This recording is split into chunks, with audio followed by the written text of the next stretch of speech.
सहनाववतु सहनौ भुनक्तु सह वीर्यं करवावहै तेजस्विनावधीतमस्तु मा विद्विषावहै। ओम शांति शांति शांति।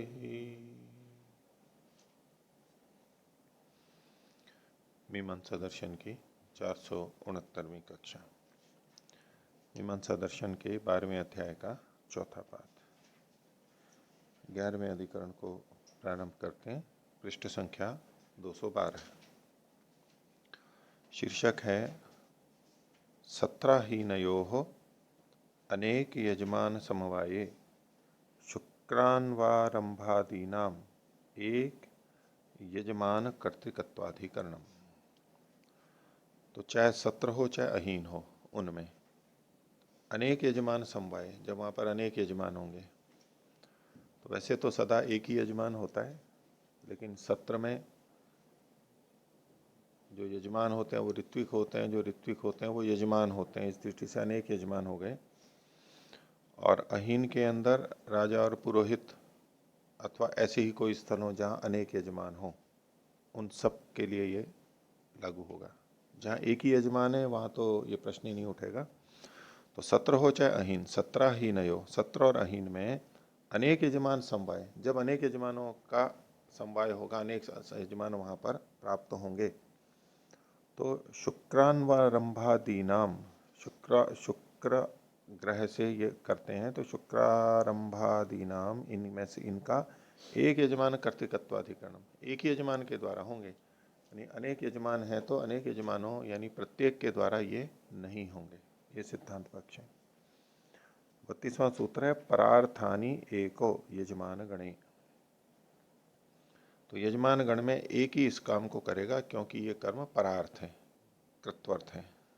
भाष्य 17हीनयोर यजमानानाम गणे यानी परार्थानी कर्माणि यथा, जो जो दूसरे के लिए कर्म है, जैसे कि ये विपरीत अल्पविराम है, शुक्रम यजमानो अन्वारभते, ये शुक्र अन्वारंभ हो गया। दूसरा लीजिए यजमान संमिता औदुम्बरी भवती, यजमान संमित औदुम्बरी भवती, उदुम्बरी भवती, तो यजमान के जितनी ऊंचाई वाली होती है, ये दूसरा हो गया। तो ऐसे जो भी और हैं, तानी एको यजमान है कुर्यात न सर्वे, एक ही यजमान करे सारे नहीं। कस्य है तो परार्थत्वादेव, ये दूसरे के लिए है। न तत्र कर्मणा यजमानस्य, वह की जगह यह, न तत्र कर्मणा यजमानस्य कश्चित उपकार क्रियते, ये जो कर्म है इनसे यजमान का तो कोई उपकार हो नहीं रहा है। यदि इनसे यजमान का उपकार हो रहा होता तो जितने भी यजमान है उन सबको करना होता, तो इनसे यजमान तो हो नहीं रहा, ये तो परार्थ है।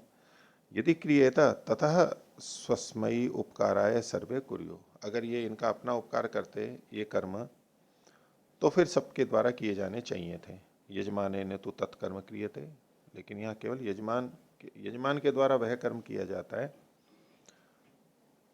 तद एके नैव कृतम इति द्वितीयानाम प्रवृत्तौ हेतु नास्ति, तो यजमान के द्वारा वह कर्म किया जाता है और वो एक के द्वारा ही किया गया पूरा हो जाता है, तो दूसरों की प्रवृत्ति का हेतु नहीं बनता है, दूसरे भी उसी को करें। तस्मात् एकः कुर्यात्, इसलिए एक ही करें। बहुत सारे कार्य होते हैं, जैसे समाज के कार्य होते हैं, यज्ञादि होते हैं, उसमें सबके कुछ के मन में ये रहता है ना कि नहीं मैं ही आहुति दूं, मैं ही इस काम को करूं, और अनेक कर्मों से मिलकर के एक कर्म बन रहा होता है, कोई कुछ करता है कोई कुछ करता है, तो कईयों के मन में होता है मैं इस कार्य को करूं, अंतिम चीज, अंतिम माला मैं पहनाऊं, बाकी काम दूसरे करेंगे। जो जब चित्र खिंचवाने का समय आता है तो वो मंच पे पहुंच जाएगा, बाकी तो कई लोग काम कर रहे थे उस कार्य में, वो अंत में वहां पहुंच जाता है, उस वहां कुछ विशेष मिलता है, वो सोचता है कि इससे हमारा संस्कार हो रहा है। तो जब उनका संस्कार हो तब तो सब पे घटेगा, लेकिन जब अपना संस्कार नहीं हो रहा हो और वो कर्म में ही जा रहा हो और वहां जाकर के सबको मिल रहा हो, तो फिर प्रवृत्ति नहीं होगी। जो अपना संस्कार वही मानेगा वो तो वहीं जाएगा। और जो सोचता है कि बाद में मेरा संस्कृत होता ही रहूंगा, मैं तो हो जाएगा, तो फिर वहाँ जाने की उसको बाध्यता या उग्रता नहीं होगी, मैं ही जाऊं। आगे 12वां अधिकरण, अहिने शुक्रारंभादीनाम शुक्र अन्वारंभादीनाम अनियत यजमान कर्तृकत्वाधिकरण। तो पिछले अधिकरण से तो ये हुआ कि कोई एक करेगा, लेकिन उन अनेक यजमानों में से कौन सा करे, उसके लिए यह अधिकरण है कि कोई भी कर सकता है। यजमान कर्तृकत्व, अनियत यजमान कर्तृकत्वाधिकरण, कोई भी कर सकता है, अनियत है। तो सिद्धांत उसी को कह रहा है, अनियमो अविशेषात, अविशेष होने से यानी सामान्य होने से इसमें कोई नियम नहीं है। तस्य एकस्य अनियमो यह कश्चिद एकः कुर्यात्, इनमें से कोई भी एक कर ले। कुतः अविशेषात, नात्र शब्द कृतो वा अर्थ कृतो वा विशेषो गृह्यते, न तो शास्त्र में ऐसा कुछ विशेष कहा गया और न ही व्यवहार में अर्थ में कुछ भेद दिखाई दे रहा है। तस्माद अनियम, अनियम होगा। अहिने मुख्यस्य अभावात एवं अवस्थितम, तो अहीन में, अहीन के अंदर सभी समान मान करके ये कथन किया, अहीने मुख्यस्य अभावात, मुख्य का अभाव होने से, एवं अवस्थितम, ये यहाँ पर ये निर्णय किया गया। मुख्य का मतलब प्रधान का, कोई एक ही हो ऐसा नहीं है, उनमें से, ये जो यजमान है उनमें से ही, जब अनेक यजमान है तो उन अनेकों में से कोई एक मुख्य हो ऐसा नहीं कहा गया। हाँ, सत्र के अंदर तो अनेक यजमान होते हैं, उसमें से जिसको एक को यजमान नाम से बनाया जाता है वो तो मुख्य हो जाता है, हाँ तो ठीक है। लेकिन अहीन में तो ऐसी मुख्यता भी नहीं होती है। सत्र में पद पे तो, यजमान के पद पे तो एक ही रहता है, भले ही सारे ऋत्विक यजमान हो तो जो एक है वो मुख्य बन जाता है। लेकिन अहीन में तो वो दोनों ही यजमान या तीन ही यजमान है पूरे के पूरे, वहां पर गौण मुख्यता नहीं होती है। तो अहीने मुख्य से अभावाद एवं अवस्थितम,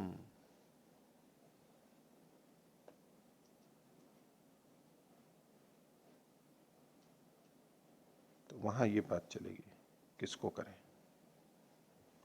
आगे 13वां अधिकरण, सत्रे, वो काट दीजिए, सत्रे शुक्रान्वारंभादौ नियोगतो गृहपति कर्तृत्वाधिकरणम।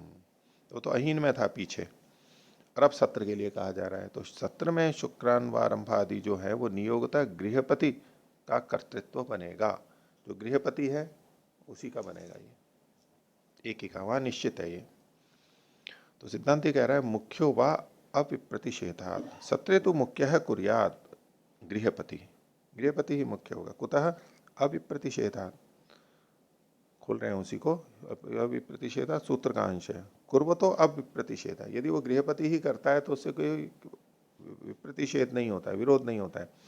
नहीं तेना आर्त्विजीन पदार्थ कर्तव्य, क्योंकि ये जो गृहपति है यानी यजमान है, यजमान संज्ञक है, उसके द्वारा ऋत्विजों वाले कर्म तो करने ही नहीं होते हैं।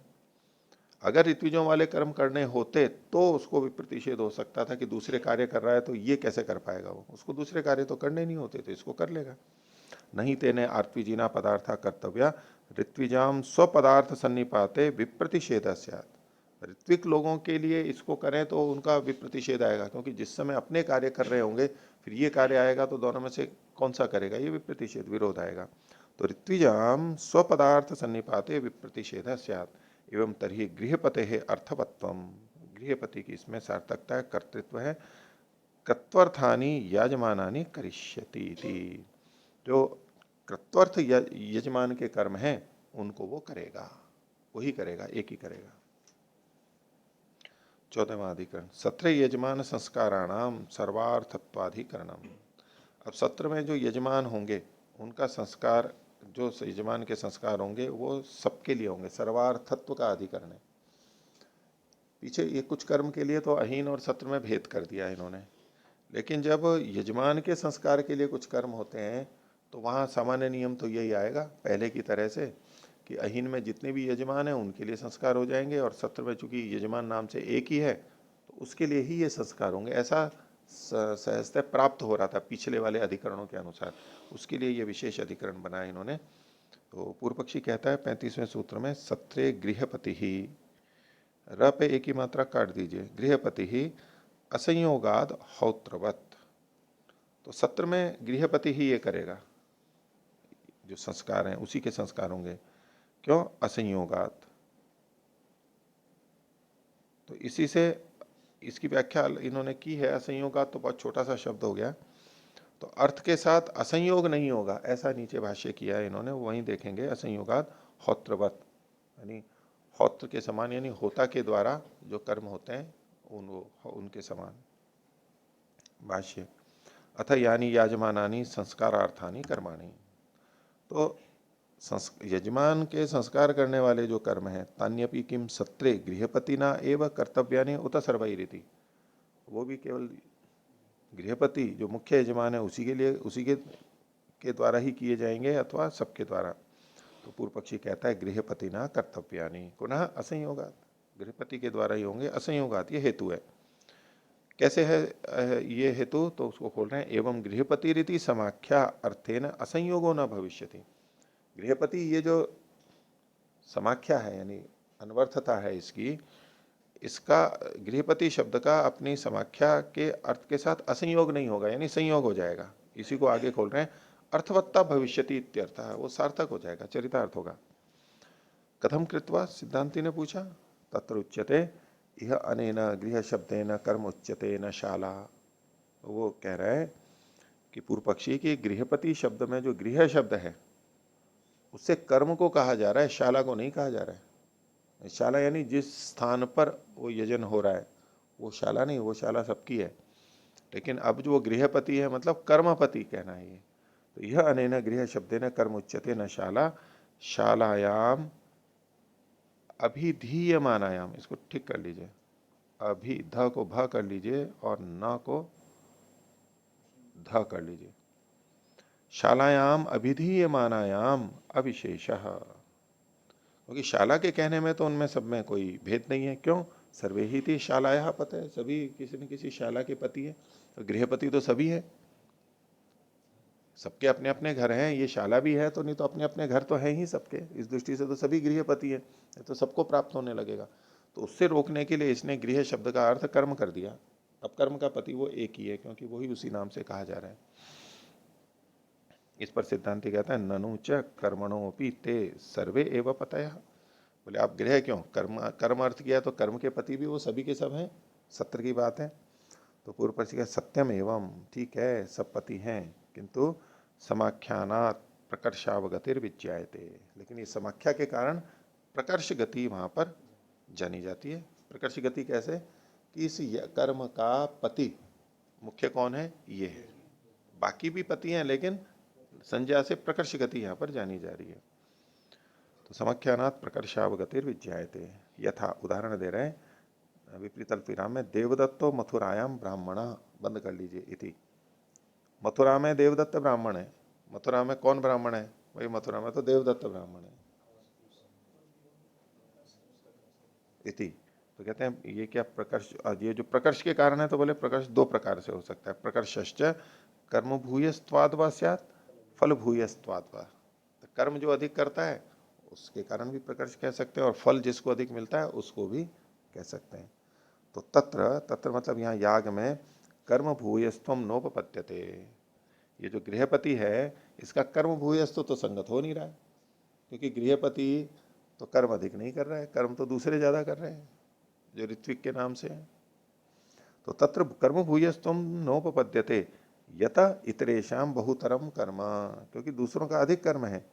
लेकिन फल भूयस्त्वम, ता कर लीजिए स की जगह दूसरे वाले, फल भूयस्त्वम तो युज्यते, लेकिन हाँ यहाँ फल की अधिकता तो पता लग रही है।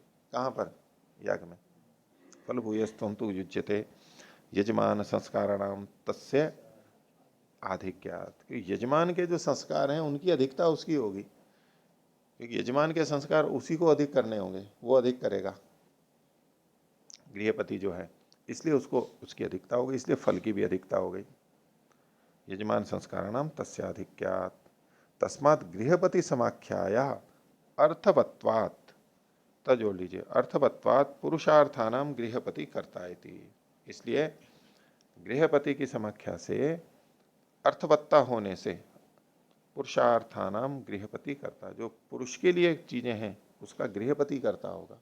ये जो याग के लिए नहीं है, पुरुष के लिए है, जो कर्म संस्कार पुरुष के लिए है उनका करने वाला ये होगा गृहपति। हौत्रवत, हौत्र के समान, तो तद यथा हौत्रमिति समाख्याया अर्थवत्वाद होता हौत्रस्य कर्ता भवति, पूर्ण विराम हटा दीजिए, एवं इहापि।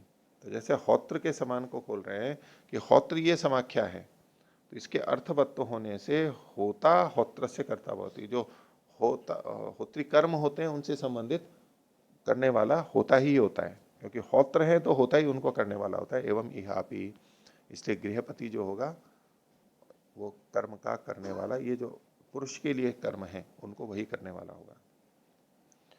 36वां सूत्र पूर्व पक्षी का ही है, अपनी पुष्टि में बोल रहा है। आमनाय वचनाच, बोले शास्त्र का वचन भी इस पक्ष में मिलता है। भाष्य, आमनायिकम वचनम गृहपते फल भूयस्त्वे भवति, गृहपति का फल भूयस्त्व है, इसमें शास्त्र बोल रहा है सत्र के अंदर। विपरीत अल्पविराम में यो वै सत्रे बहूनाम यजमाना नाम, पहले ना के ऊपर बिंदी हटा लीजिए, यो वै सत्रे बहूनाम यजमाना नाम गृहपति अल्पविराम स सत्र से प्रत्येता सही भूष्ठाम वृद्धिम ऋतनोति इति, बंद कर लीजिए। तो जो सत्र में बहुत सारे यजमानों का गृहपति होता है, वह सत्र का प्रत्येता होता है, उसको ले जाने वाला, बढ़ाने वाला होता है। और सही भूष्ठाम ऋद्धिम ऋतनोति, वो ही अधिक रिद्धि को, समृद्धि को प्राप्त करता है। तच्चई तस्मादेव कारणात् स्यात्, यह की जगह त कर लीजिए, तच्चई ऐ की मात्रा, तच्च एतस्मादेव कारणात् स्यात्, ये जो फल की अधिकता है वो किस कारण से है? तो कर्म के कारण से तो है नहीं, अन्य कर्मों के, लेकिन संस्कार कर्म की अधिकता से है। जो पुरुषार्थ कर्म है उसकी अधिकता के कारण से ये फल की अधिकता है। तो यद्यपि सत्र में सब यजमान होते हैं, लेकिन उनमें भी न्यूनाधिकता तो रहती है। किसी ने अधिक द्रव्य का प्रदान किया हो तो वो मुख्य, वो यजमान के नाम से रहेगा, बाकी ऋत्विक के नाम से रहेंगे, करते रहेंगे, लेकिन एक कोई मुख्य भी हो सकता है।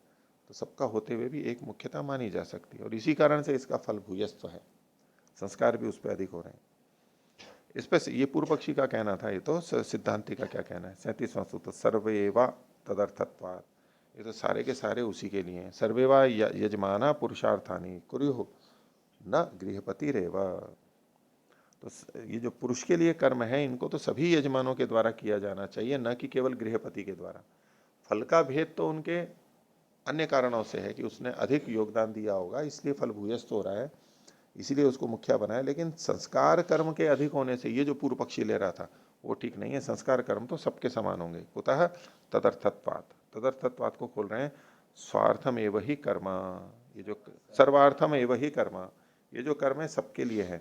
अविशेषेण ही श्रुतम, क्योंकि ये जो संस्कार हैं ये अविशेष रूप से कहे गए हैं। विपरीत अल्पविराम में आगे लीजिए, द्वादशाहम रिद्धि कामः उपेयुः रीति, बंद कर लीजिए। तो द्वादशा को, कुछ रिद्धि की कामना करने वाले हैं वो द्वादशा को करें। अब ये द्वादशा जो है ये सत्र वाला द्वादशा गृहीत करना चाहिए, तो उसको सबके सब करें, बहुवचन में समान रूप से सबके लिए कथन है। यस्तु एशाम संस्कार न युज्यते, जो इनमें से, एशाम या एशु, जो इनमें से संस्कारों से युक्त नहीं होगा, ये तो निर्धारण में षष्ठी लेंगे। यस्तु एशाम संस्कार न युज्यते तस्य गुणहीनम अफलम कर्म भवेदिति, तो वो उसका फल गुणहीन होने से उसमें फल नहीं हो पाएगा। तत्र अविशेष श्रुतिर्बाध्येता, और ऐसा होने पे ये जो अविशेष की श्रुति है, कौन सी, द्वादशाहम वृद्धि कामा उपेयु, जो सामान्य कथन है ये बाधित होने लगेगा। हम विशेष अर्थ ले लेंगे, वो भी गलत है। 38वां सूत्र, गृहपति रीति च समाख्या सामान्यात्, और ये जो गृहपति नाम है ये तो सामान्य रूप से कही गई है। भाष्य, यथा गृहपति स्वयं कर्म न करोति अन्य तस्य कर्म कराः भवन्ति, तो गृहपति स्वयं तो कर्म करता नहीं है, अन्य लोग करते हैं। एवं अस्यापि इत्यनेन सामान्येन स्वामित्व प्रकर्षः न फल प्रकर्षः, फल प्रकर्षाभाव, तो उसी प्रकार से इसका भी इसी प्रकार से सामान्य रूप से स्वामित्व का प्रकर्ष मान लिया जाएगा। जैसे कर्म है, कर्म दूसरे करते हैं, ये नहीं करता है, गृहपति होते हुए भी अधिक कर्म नहीं करता है, तो ऐसे ही इसका गृहपतित्व तो मान लिया गया है। न फल प्रकर्ष, इसमें फल का प्रकर्ष नहीं होगा, न फल प्रकर्ष, फल प्रकर्षाभावात, फल के प्रकर्ष का अभाव होने से, ये सिद्धांति का कथन है। तो पूर्व पक्षी कह रहा है ननु स्वार्थ लाभेन यजमानः कृत्वर्थम परिहापयन्ति, और अपने स्वार्थ के लाभ के लिए तो यजमान कृत्वर्थ को यानी उसको ही छोड़ने लग जाएंगे।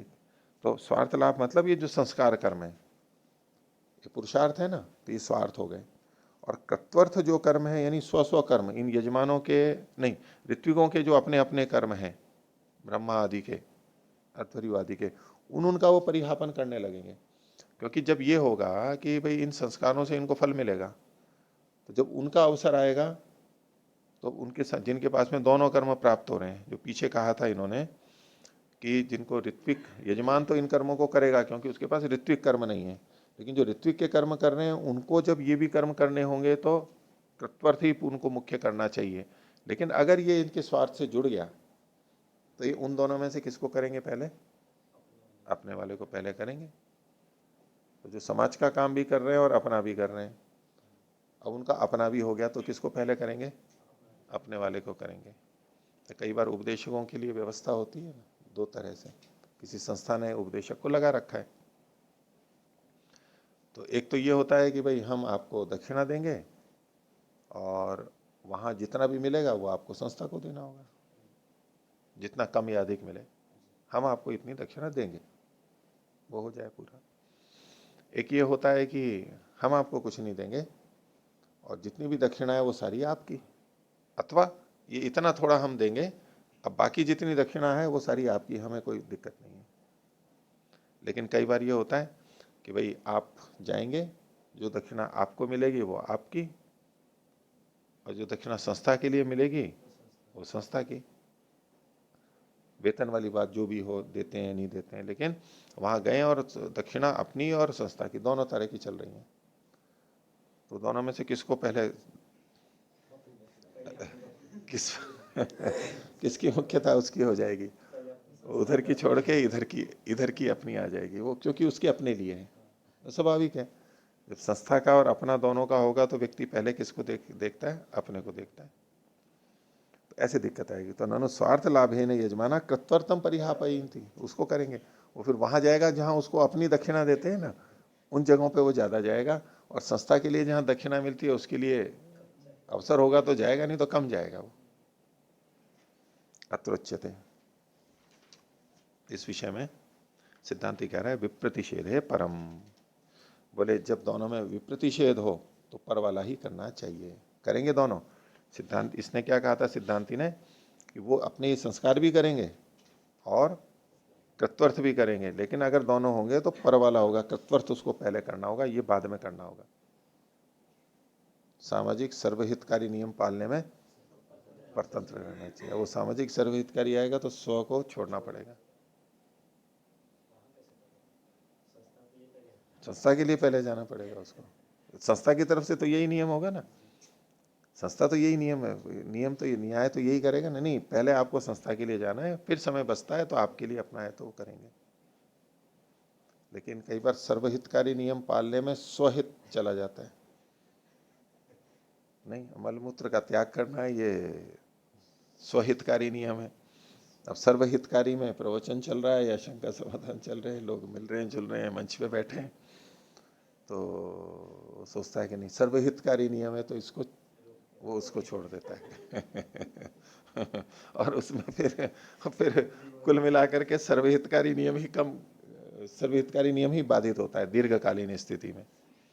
तो ये तो बड़ा विभाजन करने की बात है कि कहाँ हमारे को व्यक्तिगत करना है और कहाँ सर्वहितकारी करना है। लेकिन सामान्य रूप से जो है उसमें सर्वहितकारी व्यक्तिगत में होगा तो सर्वहितकारी नियम पालने में परतंत्र रहना चाहिए, सिद्धांत वही रहेगा, व्यापक वही रहेगा। तो प्रतिषेधे परम 39वां सूत्र सिद्धांति का, यत्र कृत्वर्थेन पुरुषार्थस्य अप्रतिषेधा तत्र स्वार्थम करिष्यन्ति। कृत्वर्थ में के द्वारा पुरुषार्थ का अविप्रतिषेध होगा। जब पुरुषार्थ का कृत्वर्थ के साथ में विरोध नहीं होगा, जिस समय पुरुषार्थ करते हुए, तत्र स्वार्थम करिष्यन्ति, तब स्वार्थ करेंगे वो, कोई बात नहीं है। विप्रतिषेधे तो परकीयम कृत्वर्थम, करिष्यन्ति जोड़ लेंगे साथ में। पीछे ना तत्र स्वार्थम करिष्यन्ति, तो करिष्यन्ति का साथ में संग हो जाएगा। विप्रतिषेध तो परकीयम कृत्वर्थम करिष्यन्ति, विप्रतिषेध होने पर तो जो परकीय है कृत्वर्थ उसी के लिए करेंगे। किम कारणम कृत्वर्थे ही अक्रियमाणे क्रतुरेव न संपद्यते, अल्प विराम। अगर कृत्वर्थ नहीं करेंगे तो क्रतु ही नहीं हो पाएगा। और पुरुषार्थ है तो हीने पुरुषो भी गुण, पुरुषार्थ से रहोगे तो रहित होंगे उस संस्कार से तो पुरुष ही भी गुण होगा, और वहां तो पूरा का पूरा क्रतु ही हो जाएगा। और क्रतु चला गया तो फिर सभी चले जाएंगे, फिर किसी का नहीं रहेगा। जहां व्यक्तिगत में लग जाएंगे, संस्था को छोड़ देंगे तो वो संस्था ही चली जाएगी, फिर सभी भी चले जाएंगे। इसलिए संस्था को बनाए रखना पहले हो गया, फिर अपना अपना साथ में कर लें, संस्था को बिगाड़ना हो ऐसा अपना करना है। और आगे कहा अंग गुण विरोधे च तादर्थ्यादिति कृत्वर्थो बलवान। तो और अंग और गुण में जब विरोध हो तो वो चूंकि दूसरे के लिए है, अंग गुण में से विरोध हो तो तादर्थ्यात, एक कृत्वर्थ वहां पर बलवान है, क्योंकि ये जो अंग गुण है, अंग या गुण है, वो क्रतु के लिए होगा। तस्मात् कर्तव्य, इसलिए वही करना होगा। अपना भी कर सकते हैं, अपना भी कर सकते हैं, अविरुद्ध हो वहां। पुरुष के लिए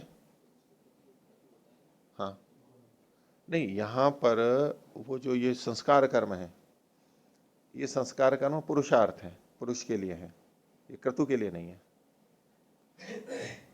ठीक है, वो क्रतु और पुरुष के अंदर देखा जाए तो उनमें भी पुरुष जो केवल जो क्रतु करने के लिए हैं वो तो गुण होंगे, लेकिन जिसके लिए वो क्रतु है वो पुरुष उससे प्रधान होगा। ठीक है, यजमान, यजमान क्रतु, यजमान क्रतु।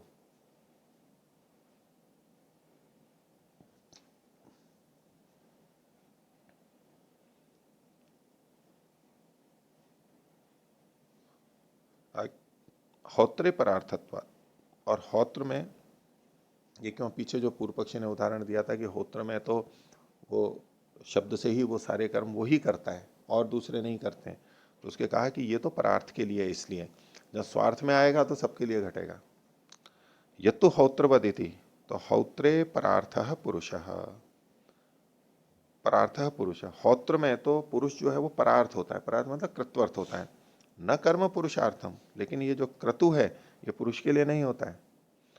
तद एके न के नचित कर्तव्य, वहां किसी एक के द्वारा करना चाहिए, न सर्वही, सबके द्वारा नहीं होना चाहिए। यत्र समाख्या नियामिका स्यात् तत्र समाख्या नियामिका स्यात्, वहां समाख्या नियामिका होगी कि जो उस होगा वही करेगा। अब किसी संस्था के अंदर कोई अधिकारी है, वो एक अधिकारी एक काम करेगा तो वो सबके लिए ही होगा, सब उस काम को करेंगे वो नहीं चलेगा, क्योंकि वो संस्था के लिए है। हाँ, संस्था में रहते हुए जो कार्य व्यक्तिगत होगा उसको सब कर सकते हैं, उन सबको करना होगा। वो एक कर ले और सबका हो गया ऐसा नहीं चलेगा। जो पुरुषार्थ हैं, पुरुष के लिए हैं, वो कार्य तो सबको अपने अपने करने पड़ेंगे संस्था में रहते हुए भी, लेकिन जो केवल संस्था के लिए हो रहा है वो सबके द्वारा नहीं किया जाएगा। वो जो निर्धारित है, जिसकी समाख्या है, जिसको वो पद दिया गया वो ही करेगा उस काम को, वो सबके लिए हो जाएगा। तो तत्र समाख्या नियामिका स्यात्, यह पुनर्गृहपति रीति समाख्या निवृत्ति न शक्नोति कर्तुम, लेकिन ये जो गृहपति समाख्या है ये औरों को हटा नहीं सकती है। दूसरी होत्र जो है वो समाख्या तो दूसरों को हटा रही थी क्योंकि वो परार्थ था, ये तो पुरुषार्थ है, इसलिए अब ये गृहपति संज्ञा जो है वो सबको औरों को हटा नहीं सकती है। यह तो अन्यथापि युज्यते, क्योंकि समाख्या दूसरे ढंग से भी काम में ली जाती है। अयुज्यमाना अपि कामम अनर्थिका स्यात्, यदि अन्यथा नहीं ली जाए, अयुज्यमाना, ये जो कहा ना, यह तो अन्यथा अपि युज्यते, वो अन्य अर्थ में भी ली जाती है, और अगर वो अन्य अर्थ में नहीं ली जाएगी तो कामम अनर्थिका स्यात्, ये संज्ञा ही अनर्थक हो जाएगी।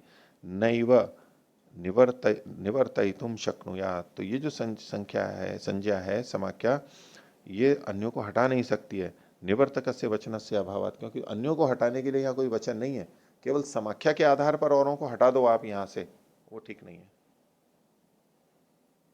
समाख्या के आधार पर औरों को हटा दो, ये नहीं होगा। ठीक है, अब किसी को कहा कि ये सफाई कर्मचारी है, तो जो सफाई संस्था के लिए हो रही है वहां तो वो समाख्या काम करेगी, यही करेगा, दूसरे नहीं करेंगे, उसी का काम है। लेकिन जो पुरुषार्थ सफाई है, शुद्धि है, अफवाह पड़नी हम नहीं लगेगा। हम कहें कि नहीं जी यहाँ सफाई करनी है, नहीं सफाई कर्मचारी तो वो है, मैं थोड़ा ना हूँ सफाई कर्मचारी, और वो अपनी सफाई भी के लिए भी दूसरे उसकी प्रतीक्षा करे, नहीं। जो पुरुषार्थ है, अब यहां पर ये संज्ञा समाख्या नियम नहीं करेगी, दूसरों को हटाएगी नहीं, अपनी अपनी सफाई तो सबको करनी ही है, क्योंकि वहां निवर्तक वचन का अभाव है। आगे देखिए 41वां सूत्र सिद्धांति क्या है, वचनम परम। और देखिए इस विषय में वचन भी मिलता है। ये जो वचन है वो किसका है, पीछे जो बताया था, तो यच्च दर्शनम उपदिष्टम, ये 36वें सूत्र में कहा था उस पूर्व पक्षी ने, वचन था ससत्र से प्रत्येता इति, इसको विपरीत अल्पविराम में लीजिए, ससत्र से प्रत्येता, सत्र को ले जाने वाला है, उसका एक अंश था ये, ससत्र से प्रत्येता दूसरी पंक्ति में। तो ससत्र से प्रत्येता इति, तो कहता है सिद्धांति कि न तद दर्शनम, ये कोई दर्शन नहीं है, किम तरही वचनम तत्, ये केवल वचन है। क्यों वचन है ये, फल भूयस्त्वस्य अप्राप्त है, यहाँ अप्राप्त लिखने में आया है, लेकिन वहां पर तो फल भूयस्व की प्राप्ति का कथन है। सही भूयिष्ठाम वृद्धिम वृत्नोति इति, फल भूयस्व की प्राप्ति का लिखा है, तो ये छपने में गलत है। मीमांसा कोश में भी ऐसा ही मिल रहा है? कैसे, फल भूयस्त्वस्य अप्राप्त है। हाँ, क्योंकि दर्शन तब होता है, पहले भी आ रहा है कि मतलब प्राप्ति पूर्वक ही दर्शन होता है। हाँ, और फल प्राप्ति भूयस। पूर्वक ही हाँ। दर्शनम भवति लिखा ही हाँ, आगे। हाँ जहाँ पर दर्शन दिखाते हैं वहाँ पर फिर पूछता है प्राप्ति ही उच्यतम, बार हाँ बार कहते हैं, तो ये कह हाँ, रहे हैं कि इसकी कोई प्राप्ति तो है नहीं। प्राप्ति नहीं है, अच्छा तो उस दृष्टि से कहा हाँ। फल भूयस्त्वस्य अप्राप्त है, ठीक है ठीक है ठीक है। तो न तद दर्शनम किम तरही, मतलब ये रिद्धि के से संबंधित नहीं है, ठीक है। न तद दर्शनम किम तरही, बोले वचनम तत्, केवल वचन है, फल भूयस्त्वस्य अप्राप्त, फल भूयस्त्व की प्राप्ति यानी कोई प्रमाण नहीं है, प्रमाण नहीं है, ठीक है। प्राप्ति पूर्वकम ही दर्शनम भवति, प्रमाण पूर्वक ही दर्शन होता है, ठीक बात है।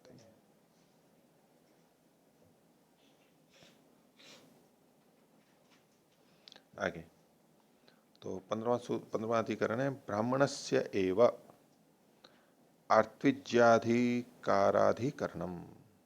तो ऋत्विक, आर्त्विज यानी ऋत्विक से संबंधित जो कार्य हैं उसमें अधिकार किसका होगा, तो बोले ब्राह्मण का ही होगा, ब्राह्मण ही उन कार्यों को कर सकता है। तो 42वां सूत्र पूर्व पक्षी का है, प्रभुत्वात आर्त्विज्यम सर्ववर्णा नाम स्यात्, प्रभुत्व होने से यानी सामर्थ्य होने से, आर्त्विज जो है सभी वर्णों का होना चाहिए, सभी वर्णों में इनका ब्राह्मण क्षत्रिय वैश्य तीन को लेकर के चलते हैं ये। भाष्य, ऋत्विकत्वम सर्ववर्णानाम ब्राह्मण राजन्य वैश्यानाम स्यात्, ऋत्विक सब वर्णों का इन तीनों का होवे, कुतः प्रभुत्वात्, प्रभुत्व कैसे है, तो प्रभव प्रभवंती, हाँ न है ये, प्रभवंती सर्वे शक्नुवंती कर तुम, प्रभवंती सर्वे सब, इस मतलब वो सब इस काम को कर सकते हैं, क्यों कर सकते हैं, सर्वे अध्ययनवंतो विद्वांसश्च, ये सारे अध्ययन किए हुए हैं और विद्वान भी हैं। अविद्वान जो है उसके लिए तो अवसर है ही नहीं, लेकिन ये तीनों तो विद्वान ही थे, नहीं अविद्वान विहितो अस्ति, अविद्वान तो विहित है ही नहीं यहाँ पर, इसलिए उसका तो बात ही नहीं है। यानी शूद्र की दृष्टि से कहेंगे कर्मानुसार, अयोग्यता के अनुसार, न ही अविद्वान विहितो अस्ति।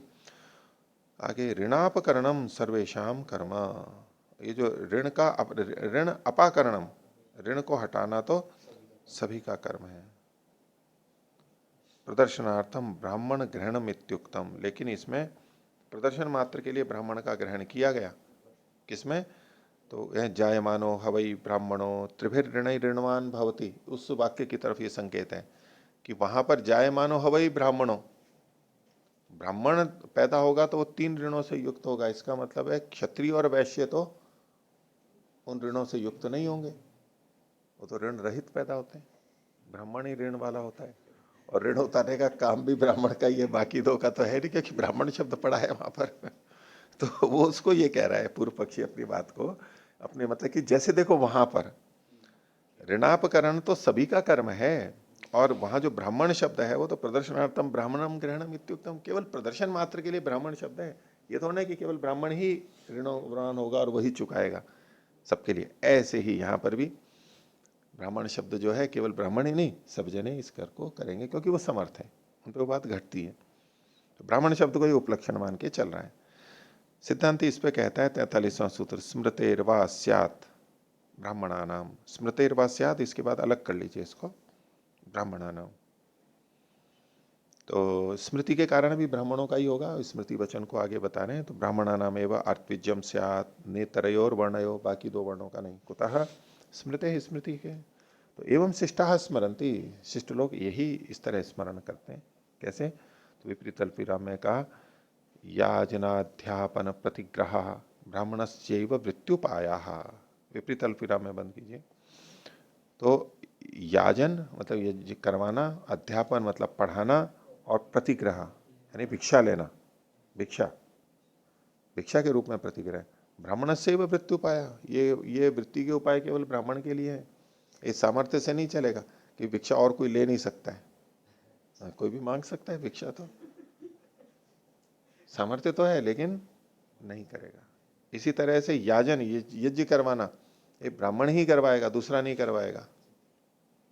करवा सकते हैं दूसरे, लेकिन नहीं उसी को, क्योंकि उसका वृत्ति का उपाय वही है, वो दूसरे उपाय नहीं कर रहा है, वो इसी में लगा हुआ है।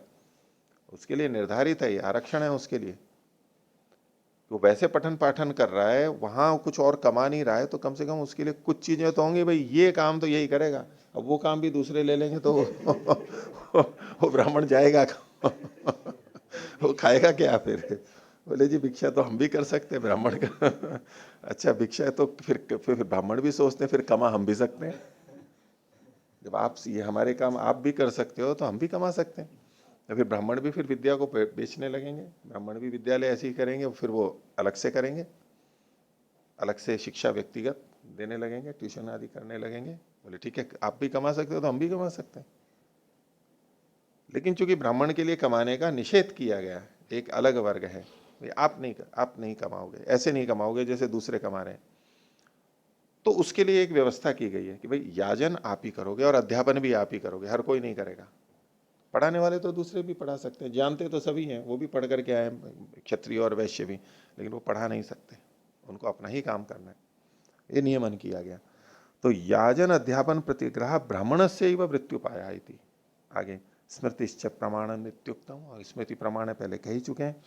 तो आगे वचन ये सूत्र दिया इन्होंने 137 का है ये, विपरीत अल्पविराम में अपिवा कारणाग्रह कारण अग्रहणे प्रयुक्तानि प्रतीयेरन, बंद कर लीजिए। तस्मात् ब्राह्मणा एवं याजयेयुः, विसर्ग, ब्राह्मण ही यजन कराएं। ये जो सूत्र था अपिवा कारण अग्रहणे, कोई कारण भी नजर नहीं आ रहा है कि भाई इन्हीं को क्यों करवाया जा रहा है, फिर भी प्रयुक्तानि प्रतीयेरन, फिर भी शिष्टों के द्वारा वहां प्रयुक्त किए गए। तो विशेष कारण तो नजर नहीं आ रहा कि यही क्यों, लेकिन फिर भी उनके लिए वो नियुक्त नहीं, यही करेंगे। तो विशेष कारण जो लोभादि है वो तो नजर आ नहीं रहा है। ब्राह्मणों की दृष्टि से था कि लोभादि कारण तो वहां नजर नहीं आ रहा है कि भाई ब्राह्मण ही क्यों कराएं, वो क्यों आग्रह कर रहे हैं कि भाई ये तो मेरे को ही करवाना है। अब कई बार वो आग्रह कर रहे हैं तो दूसरे समझने लगे भाई तो लोभादि है इसका। बोले नहीं, लोभा नहीं, लोभादि नहीं, लोभादि कारण नहीं है, लेकिन वही प्रयुक्त किए गए शिष्टों के द्वारा, उन्हीं को कहा गया वही लेंगे। जैसे ब्रह्मा जो होता है वो दक्षिणा लेता है आजकल यज्ञ के बाद में, सब उसको देते हैं करते हैं, वो बैठा है ले भी रहा है, तो लोभी है ये? नहीं, उसी को ही लेने, उसी के लिए शिष्टों ने कहा है कि जिसने यज्ञ कराया है उसको दक्षिणा होनी चाहिए, वही लेने का अधिकारी है। और उस समय में और भी कई जने बैठ जाते हैं फिर साथ में, यज्ञ हुआ है तो यज्ञ उसी का अधिकार है, दूसरे साथ में बैठे नहीं, उनका अलग अधिकार, कहीं जहां है उनका वहीं पर ही लगेगा, यहां नहीं लगेगा। पर कई बार दूसरी व्यवस्था नहीं होती तो वो भी सोचते हैं कि हम भी साथ में ही बैठे, सबका एक साथ भी होता है, जहाँ एक साथ निर्धारित है वहां भले ही एक साथ बैठो, लेकिन जहाँ केवल कर्म कर्म का है तो उसी का ही रहेगा अधिकार। ये जो ब्राह्मण आदि के लिए जो तीन वृत्ति के उपाय बताए हैं, इसमें लोभ आदि हेतु नहीं है, ये कैसे पता लगेगा? नहीं ये तो यहाँ हो भी सकता है लोभ, ये निषेध नहीं है, लेकिन ये जो सूत्र है ना अपिवा कारण अग्रहण है, उसमें ये जो अन्य ऐसे कारण ग्रहण नहीं हो रहे हैं वहां पर, वो केवल शास्त्र में कहा गया, ये मान करके चल रहे हैं ना कि ये ब्राह्मण इस तरह के हैं, हो सकता है। क्या नाम है, लोभ आदि कारण उन वचनों पे देखा जाता है, जैसे पहले भी आया था कि जो कोई वचन है वो वचन लोभ के कारण से बनाया गया है या फिर लोभ आदि उसमें कुछ प्रतीत तो नहीं लेकिन हो। ये इसमें स्मृति ग्रंथों में ये लोभ आदि कारण नहीं है, तो ये मान करके ही चल रहे हैं ना कि भाई ये उन लोगों के द्वारा, आर्ष ऋषियों के द्वारा या ऐसे निष्काम कर्मियों के द्वारा बनाए गए हैं, ये मान करके ही चला जा रहा है। नहीं तो बाद में तो जुड़ ही गए ना, लोभियों के द्वारा बने गए ना। निर्धारण कैसे हो, तो विवेचना तो करनी पड़ेगी। तो वो कहे कि मंत्र पाठ करो जी, 5 रुपए यहाँ रखो और 5 रुपए यहाँ रखो कि ये यहाँ रखो, वो सारा तंत्र बना रखा है उन्होंने ऐसा ही, वो किस लिए है या स्वर्ण दान करो, अब यहाँ पर इस पत्र के ऊपर गौ दान करो, या जल छिड़को और ये दान करो, वो सारा का सारा कर रखा है। आगे 44वां सूत्र, फल चमस विधानाच इतरेशम। विसर्ग हटा लीजिए, ये विसर्ग वहां याज ये यूं में लगनी थी, ये यहां पर लग गई। तो ये पुष्टि में कह रहा है कि अन्यों को ये अधिकार नहीं है, इसलिए कहा फल चमस विधानाच इतरेशम। अन्य जो हैं यानी राजन्य और वैश्य हैं, उनके लिए फल चमस का विधान किया गया अलग से, पहले आ चुका है भाष्य में देखिए, इतरेशम राजन्य वैश्यानाम फल चमसो विधीयते, फल चमस का विधान है। वो वचन आगे है विपरीत अल्फिरा में, स यदि राजन्यम वैश्यम व यजयेत, स यदि सोमम विभक्षयिषेत न्यग्रोध स्तिमिभिः। ये जो नी है ना उसको हटा दीजिए, या तो चल भी जाता है न्यग्रोध स्तिभिनी, न्यग्रोध स्तिभिः आहृत्य ताः संपिष्य दधनी उपमृज्य तम तस्मयी भक्षे प्रयच्छेत न सोममिति। 3-5-22 में पहले आ चुका है। तो अगर राजा या वैश्य ये कहेगी जी हम भी सोम पीना चाहते हैं, तो नग्रोध स्थिति को ला करके और दही में पीस करके और उसको खाने के लिए दे दे, लो ये खा लो इति। कैसे? यथा यदि क्षीरे लिप्सति, ये लिप्सति लिखा लिप्सति लब धातु से, तो लप क्षीरे लिप्सति तक्रम दीयते अल्पम, तत्र यदि वा क्षीरा भावो विज्ञायते, यदि वा भोक्तु क्षीर भोजि अक्षीर भोजित्व, भोक्तु इसमें क्षीर बीच में लिख लिया, भोक्तु अक्षीर भोजित्व। तो जब दूध वहां पर उपलब्ध है और फिर भी तक्र दी जा रही है, नहीं तब उसकी इच्छा है भाई कुछ मिले, दूध मतलब दूध का प्रसंग हो और वहां पर तक्र दिया जा रहा है, तो क्या बात होगी? दो ही बात हो सकती है, या तो क्षीर का अभाव है या भोक्ता की का अक्षीर भोजित्व है। सुबह सुबह सबको दूध दे रहे हैं, वहां एक को छाछ, वो जी छाछ दो, वो छाछ ले रहा है, तो क्या कारण है भाई? कभी दूध कम हो गया तो चलो दूध नहीं है तो छाछ दे दो, इनको तक्र दे दो, पर अभाव भी नहीं है, दूध भी रखा है, तो इसका क्या मतलब है? अक्षीर भोजित्व है उसका। हाँ हाँ, वो नहीं खा रहा, उसको नहीं अनुकूल है, नहीं खा रहा है वो, जो भी कारण हो। इहापि सोमे विभक्षयिषिते फलानी दीयन्ते, वो खाना तो वो चाहता है सोम को, यानी पीना तो चाहता है सोम को, और दिए ये निग्रोध के फल दिए जा रहे हैं। तो तत्रापि सोमा भावो वा यदि वह भोक्तु असोम पत्वम विज्ञायते, या तो सोम का अभाव है या वो सोम पी नहीं सकता है, यही तो दो बातें हो सकती हैं। तो तत्र सोमस्तावत सन्निहिता अल्प विराम, तो सोम तो वहां पर दिख रहा है, वहीं पर है। तस्मात् न सोमा भाव पूर्ण विराम, सोम का भाव तो है नहीं। भोक्तुस्तु असोमपत्वम विज्ञायते, भोक्ता का असोमपन, न सोम को न पीनापन ही जाना जा रहा है। क्यों? न वा, ये च की जगह च है, न च असोमपाभ्याम शक्यते आर्तविज्यम कर्तुम। क्यों ऐसा असोमपात्व है उसका, असोमपत्व है? क्योंकि जो असोमपत्व है उनके द्वारा आर्तविज्य नहीं किया जाता। न वा या न च असोमपाभ्याम शक्यते आर्तविज्यम कर्तुम अल्प विराम नियमात सोम भक्षस्य, क्योंकि सोम के भक्ष का नियम होने से यही लोग सोम भक्ष कर सकते हैं, दूसरे नहीं। तस्मात् न राजन्य वैश्योर आर्तविज्यम, इसलिए राजन्य और वैश्य का आर्तविज्य नहीं है। जब सोम ही नहीं पिलाया जा रहा है तो उनको आर्तविज्य भी नहीं बनेगा। आगे 45वां सूत्र है ये सिद्धांति का, सन्नाह्य अप्येवं प्रतिषेधो असोम पीठ हेतुत्वात्। सान्नय्य के विषय में भी ऐसा ही प्रतिषेध है राजन्य और वैश्य का। तो सान्नय्यपि एवं प्रतिषेधो, वही हेतु वहीं पर है, असोम पीठ हेतुत्वात्, वहां पर हेतु यही कि ये सोम को नहीं पीने वाले हैं इसके लिए। तो पीथा जो शब्द है ये यह पिबती उसके लिए भी आता है कर्ता में, यह पिबती थी। और यम्बा स पीथा, यम्बा पिबती, जिसको पीता है उसको भी पीथा कहते हैं। उनादि कोश में शब्द आता है 2:7 में। तो इसमें सूर्यो घृतम वा, सूर्य को भी पीठ बोलते हैं और घृत को भी पीथा बोलते हैं। तो सूर्य को तो इसलिए बोलते हैं यह पिबती जो पीता है, यहाँ से जैसे कि रस को पी लेता है धरती पर से। और यम्बा, यम्बा पिबती सपीत है, तो घृत को पीते हैं तो वो भी। भाष्य, अपिवा सन्नाइये पक्षे सन्नाइये भक्षम राजन्य वैश्यो प्रतिषेधन असोम पीठत्वम, ध को था कर लीजिए, हेतुम आह। तो सान्नाइये के भक्ष के प्रसंग में राजन्य और वैश्य इन दोनों को प्रतिषेध करते हुए उनका असोम पीठत्व ये हेतु कहा गया है। वचन आगे है, विपरीत अल्पेरा में लीजिए, न राजन्यो न वैश्यो वा सान्नाय्यम पिबेत, राजन्य और वैश्य ये सान्नाय्य को न पिए। क्यों? असोम पीठो ही ऐशा, बंद कर लीजिए, क्योंकि ये असोम पीठ है, इसने सोम को पिया नहीं है, इसलिए सान्नाय्य भी नहीं है। तो हेतु के रूप में हुआ। इत्येवं ब्रुवन् सोम पीठा भावम राजन्य वैश्यानाम दर्शयति। तो इससे राजा और वैश्य का, क्षत्रिय और वैश्य का सोम पीठ का अभाव दिखाया जा रहा है। 46वां सूत्र सिद्धांति का यह, चतुर्थाकरणे च निर्देशात। तो चार चतुर्थाकरण, पुरुषाश का चतुर्थाकरण करते हैं उसमें भी ब्राह्मणी है, इससे भी पता लगता है। भाष्य, दर्शपूर्णमासयोश्च पुरोडाशस्य चतुर्थाकरणे ब्राह्मणा एवं निर्दिश्यन्ते। पुरोडाश के चतुर्थाकरण में ब्राह्मणों का ही निर्देश मिलता है। तो विपरीत अल्पिरा में लीजिए, ब्राह्मणा नाम इदम हविः सौम्यानाम सोमपीथीनाम नेह अब्राह्मणस्य इति, बंद कर लीजिए।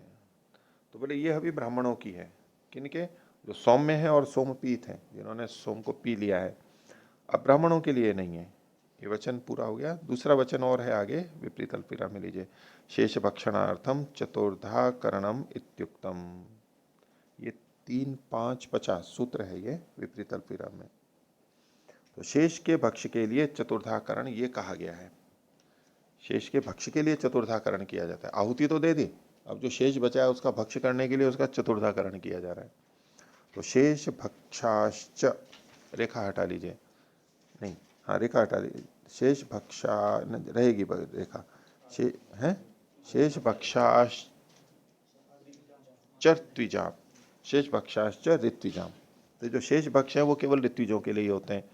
यदि राज्य ने वैश्यो अपनी आर्तिज्यम अस्ति न ब्राह्मणा नाम एवेदम हवि स्यात्। अगर राजन और वैश्य के लिए भी आर्तिज्य होता तो ये हवि केवल ये न ब्राह्मणों के लिए ही केवल ये हवि नहीं होती शेष पक्ष वाली। राजन वैश्यो भी पक्षे स्यात्, पक्ष में राजन वैश्य के लिए भी हो सकती थी, होती। तत्रेदम अवधारणम असमर्थम भवेत्। ये जो अवधारण है निश्चय है ब्राह्मणों का ही, ये फिर असमर्थ हो जाता, व्यर्थ हो जाता, सार्थकता नहीं रहती। 47वां सूत्र सिद्धांति का यह, अनवाहार्य च दर्शनात्, और अनवाहार्य पचन में भी ये बात देखी जाती है। भाष्य, दर्शपूर्णमासिक्याम च अनवाहार्य दक्षिणाम ब्राह्मणा एवं दृश्यन्ते। तो दर्शपूर्ण मास वाली जो अनवाहार्य दक्षिणा है उसमें ब्राह्मणी देखे जाते हैं वचनों के अंदर। आगे वचन है विपरीत अल्पिरा में, त एते वै देवा अहुतादो यद अब्राह्मण, ये हलंत हटा दीजिए, यद अब्राह्मण अल्प विराम। तो ये जो देव हैं ये अब्राह्मण होते हैं, कैसे हैं? अहुतादः, अहुतादः अहुत को खाने वाले। ब्राह्मण तो होंगे हुतादः, जिसका होम किया गया है उसको खाने वाले, हुत से। ये अहुतादः, जो जिसका आहुति नहीं दी गई है उसको। तो हुतम अत्ति इति हुतात, तादृशो न भवति इति अहुतात।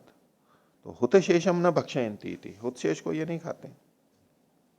तो त एते वै देवा हुता अहुतादो यद अब्राह्मण यद अनवाहार्यम आहरन्ति तान एव तेन प्रीणन्ति इति। जो अनवाहार्य लाते हैं उसी से ही इनको तृप्त करते हैं। दक्षिणा च ऋत्विक दीयते, दक्षिणा तो ऋत्विजों को दी जाती है। तस्मात् ब्राह्मणा नाम आर्तविज्यम, केवल ब्राह्मणों का ही आर्तविज्य होता है। यस्माद् इत्थम स्मृति ही, यस्माद् इत्थम स्मृति, जो जैसे कि ये स्मृति इस प्रकार की स्मृति है, इस प्रकार की स्मृति है। तो स्मृति क्या, ताम चैतानी दर्शनानि उपोत्पलयन्ति। तो ये जो तामच, उसको उसको मतलब ताम स्मृतिम, उस स्मृति को ये दर्शन पुष्टि प्रदान करते हैं। तस्मात् आर्तविज्यम ब्राह्मणानाम एव स्यात् न इतरयोर वर्णयोरिति, इसलिए आर्तविज्य जो है वो केवल ब्राह्मणों का ही होवे, न इतरयोर वर्णयोरिति, अन्य वर्णों का नहीं होवे। तो ये 12वें अध्याय का चौथा पाद समाप्त होता है।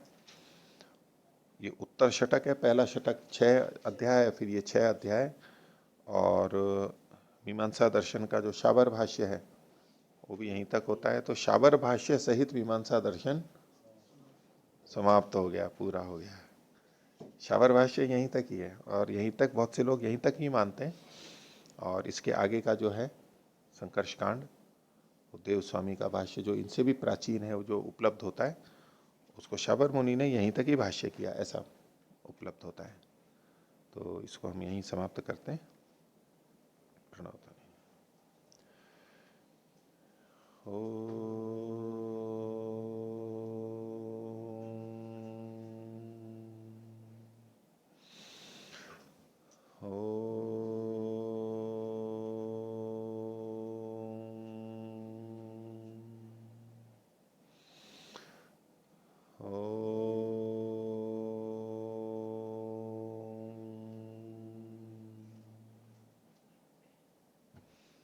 सभी को सादर हो।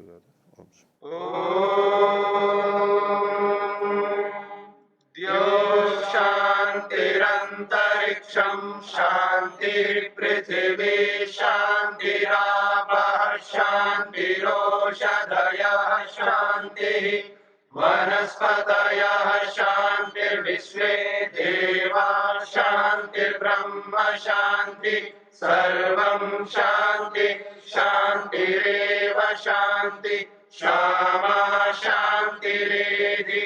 ओम शांति शांति शांति।